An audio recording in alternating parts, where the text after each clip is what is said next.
কমলা সুন্দরী।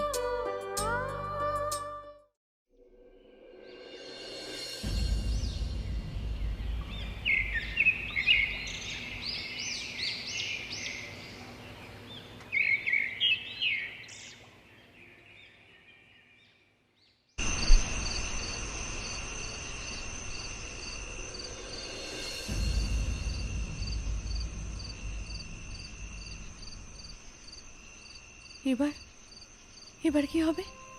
কি করে রক্ষা করব কমলা সুন্দরীকে? হ্যাঁ গো, সেটাই তো ভাবছি, কিন্তু কিছুই যে মাথায় আসছে না।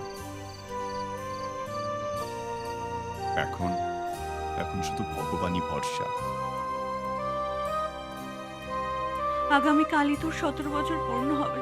ঠাকুর, আমি যে সব ভরসা হারিয়ে ফেলছি গো।